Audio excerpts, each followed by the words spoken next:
Mahilig ba kayo kumain ng bawang?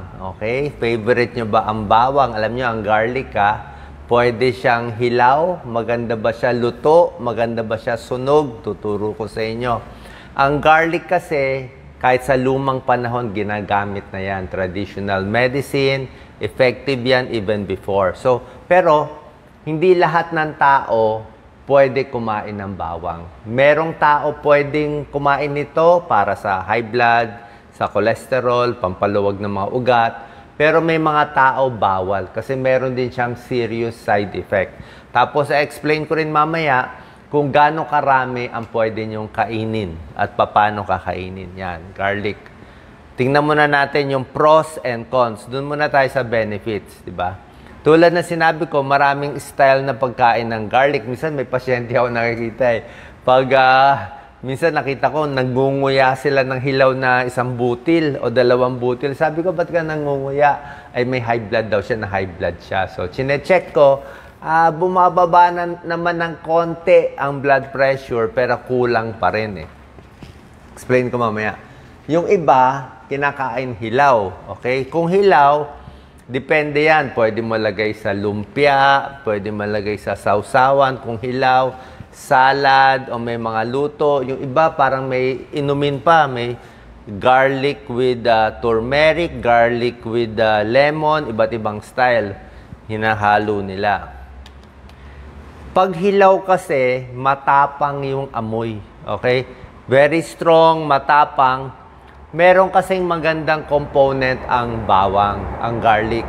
Ang secret niya nandito sa allicin, A-L-L-I-C-I-N. Yung allicin na yan ang pinaka good component niya na pampalakas ng immune system, pampalakas, pwede sa puso, pwede sa blood pressure. Sa diabetes, hindi pa ganun kaganda yung pag-aaral. Pero may ilang pag-aaral, medyo okay din. Ang problema lang dito sa allicin na component ng garlic, pag sinunog mo, pag niluto mo, boiling, roasting, heating, ang nangyayari, nababawasan yung allicin. Pag sinunog mo pa yung bawang, di ba sa mani, mahilig tayo sa sunog na bawang, halos nawawala na yung benefits niya. So, pag hilaw, makukuha mo yung benefits. Ang problema lang naman, pag sobrang hilaw, makukuha mo rin yung side effects. O, tingnan natin. Yan, ang bawang. Yan, ito isang buo, 1 bulb. Ito, butil lang. Okay? Dito sa mga pag-aaral natin, papakita ko, merong 1 hanggang 2 butil. May ilang pag-aaral, 4 na butil in a day. Titingnan natin. Sa high blood pressure, mainly binibigay. Sa high cholesterol, tsaka sa mga nagbabarang ugat sa katawan. How to prepare? Yan, maraming pagluluto. Number 1, meron siyang medicinal properties. Ginagamit na to 2,000 years ago. Talaga siya binibigay. Okay? Dahil nga dito sa good component ng allicin at meron ding mga sulfur compounds. Ang vitamins and minerals niya hindi ganun kataas. Konti lang. Kasi hindi ka naman makakain ng marami. So, konti lang yan. So, basically, ang benefit niya doon sa allicin na component niya. Number 2, pwede siya sa sipon. Okay? Trangkaso sa sipon. Nakita nila, pag kumain ng maraming garlic, mas hindi nagkakasipon. 63%. At kung meron ka ng trangkaso, meron ka ng sipon, pag kumain ka ng maraming garlic, imbis na yung sakit mo, let's say 5 days ka magkakasakit, magiging 3 days na lang or 4 days. Ibig sabihin, mas mabilis ang paggaling mo ng 1 or 2 days pag kumakain ka ng maraming garlic. Okay? Pangatlo, ito. Yan, bilang internist cardiologist, ang dami ko nakikita kumakain ng garlic para sa high blood. Okay?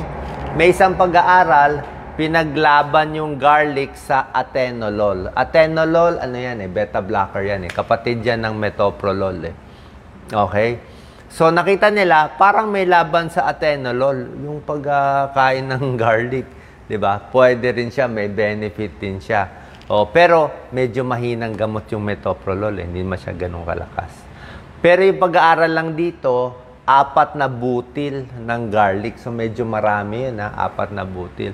Tingnan natin gaano kalakas pagbaba ng blood pressure. Doon sa ilang pag-aaral, yung systolic, yung unang number, mga 7 points na babawasan niya. Yung diastolic, mga 4 points. So, konti lang. -7, -4. So, ang mangyayari dyan, konti lang nababawas. Kailangan mo pa rin uminom ng gamot para doon sa high blood. Kasi kung ito lang aasahan natin, konti lang mababawas niya. Kung 140/90 ka lang, pwede na yan. Number 4, mababawasan ang cholesterol mo. Okay? Yung total cholesterol and yung bad cholesterol, mababawasan. 10 to 15%. Diba? So, blood pressure nabababa, cholesterol nabababa. So, maganda sa puso. Diba? Yung mga may bara-bara ng ugat, barado ugat sa puso, barado ugat sa katawan. Possibly effective din siya. Okay? Reduce heart disease. Ayan, no? Yung mga medyo nakakalabnaw din ng dugo. Nakakalabnaw ng dugo. Kaya nga, ang possible side effect nga niya, bleeding. Pag nasobrahan naman sa labnaw, parang aspirin ang benefit niya. Number 6, may tulong din sa Alzheimer's disease. Okay? So, kasi nga, pag barado yung ugat natin sa utak, nagkaka-Alzheimer's, nagkaka-dementia, ganun nangyayari.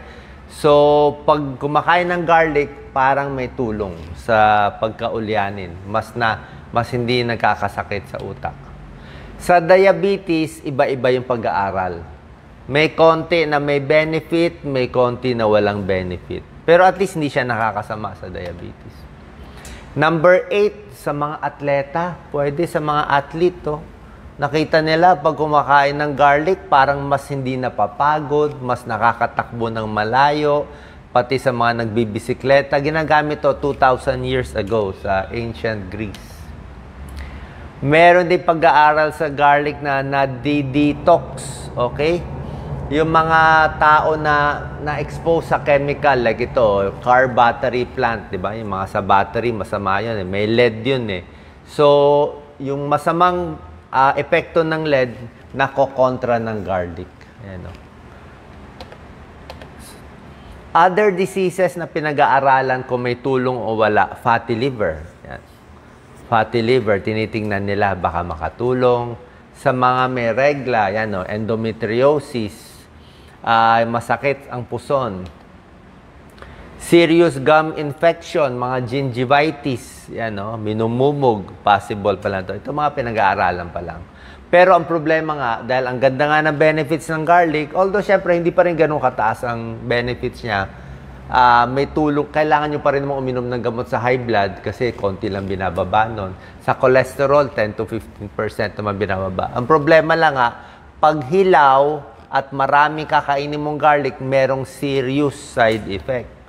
Yan. Anong serious side effect? Bad breath, body odor, okay lang siguro kung bad breath. Allergy, meron din. Ito ang problema. Pwede magdugo. Pwede mag-bleeding. Okay? Kasi nga, pinapalabnaw niya yung dugo . Pag naka-aspirin ka pa, pwede magdugo sa katawan. Pwede magdugo yung ulcer. Pwede ka mag-heartburn. Pwede sumakit sikmura. Sa buntis at sa bata, hindi rin pwede masyado marami. Yung garlic, yung iba, pinapahid. Minsan, nasusunog yung balat. Liver damage, not sure pa rin yan. So, mga buntis, mga bata, pwede man kumain pero konti lang, 1 o 2 butil. Siguro mas luto, mas safe sa kanila. So, yan ang mga precautions natin. Yung mga ooperahan. Bago operahan, 2 weeks before, tinatanggal yung aspirin. Pati yung garlic, binabawasan din. Yan. Maraming luto ng garlic. Maraming luto. Pwede nyo gawin. Ito, mas hilaw ang gawa nito. Diba? Konting luto. So, ang recommended do sa mga studies, yung iba mararami. Pero, yung iba, 1 o 2 butil. Ganito lang po, 1 o 2 butil a day, mukhang may benefit na. Hindi kailangan isang buo. Pag hilaw, mas malakas yung benefit, kaya lang may side effect. Baka hindi kaya ng sikmura nyo. Diba? Pwede nyo ihalo sa pagkain. Pero kung gusto nyo, luto-lutuin, konti lang, lightly cook, para meron pa siyang nung benefits nung alisin. Kasi pag sinunog mo, hindi na maganda. Isa pa, pag sa Pilipinas, maliit yung bawang natin. Yung mga pag-aaral, malalaki yung bawang natin. So, malalaki yung bawang nila. So, baka yung butil nila mas malaki. Okay? Doon sa pag-aaral sa high blood, 4 cloves 4 na butil. Pero mga 1 to 2 lang ang medyo safe para sa inyo. Pero syempre, sa mga sakit ng high blood, diabetes, high cholesterol, papacheck pa rin tayo sa inyong doktor. Sana nakalinaw po tong video. Salamat po.